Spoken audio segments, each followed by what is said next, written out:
एक चंद्रगुप्त और महाचंद्रगुप्त की भी भूमिका रखी गई है और संकल्प रखा गया है। और यदि ये राजनेता नहीं मानेंगे तो इन चंद्रगुप्तों को क्राइम फ्री भारत मिशन सांसद का टिकट पहुंचा देगा।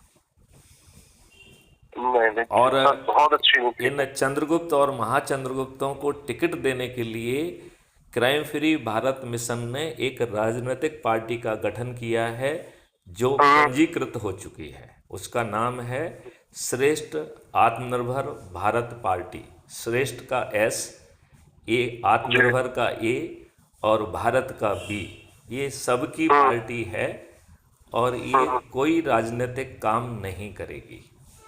ये केवल एक ही परिस्थिति के लिए पैदा की गई है कि यदि हमारे राजनेता विवश होकर हमें अच्छा भारत नहीं देते हैं तब यह अपने चंद्रगुप्त, और चंद्रगुप्त कौन है, जो अधिक से अधिक लोगों को जोड़कर 543 की मेरिट लिस्ट में आएगा, उसे चंद्रगुप्त कहा जाएगा।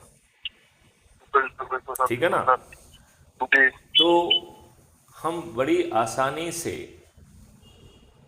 यदि अपने आसपास के चंद्रगुप्त खोजें, चाहे वो पत्रकारों में हों, चाहे वो सामाजिक संगठनों में हों, चाहे वो स्वयंसेवी संगठनों में हों, जी सर, चाहे वो राजनेताओं में हों, जी चाहे वो किसानों में हों, चाहे वो व्यापारियों में हों, चाहे वो मजदूरों में हों, चाहे वो इंडस्ट्रियलिस्ट में हों, हमें ऐसे लोगों को खोजना होगा जो स्कूल कॉलेज से लेके हर जगह जाकर इस महापरिवर्तित भारत की संभावना से सभी को परिचित कराएंगे।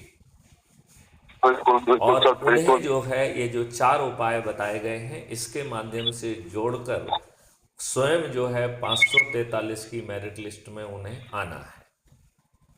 यदि आज के राजनेता विवश हो जाते हैं तो फिर ये राजनीतिक पार्टी कोई कार्रवाई नहीं करेगी। हम आज के ही राजनेताओं को अच्छा भारत देने के लिए 240 से 500 पार करा देंगे। बिल्कुल अच्छी सोच है सर आपकी, बिल्कुल। हाँ, और यदि वो ऐसा नहीं करते हैं तब जो है इन चंद्रगुप्तों को सांसद का टिकट पहुंच जाएगा और हम 100 करोड़ लोग ऐप से जुड़े हुए हैं। हम संकल्प लेंगे और वोटिंग के दिन ईवीएम मशीन पर बटन दबाएंगे तो बताओ हमारे सभी 543 चंद्रगुप्त जीत जाएंगे कि नहीं जीत जाएंगे? बिल्कुल बिल्कुल सर, बिल्कुल जीत जाएंगे सर।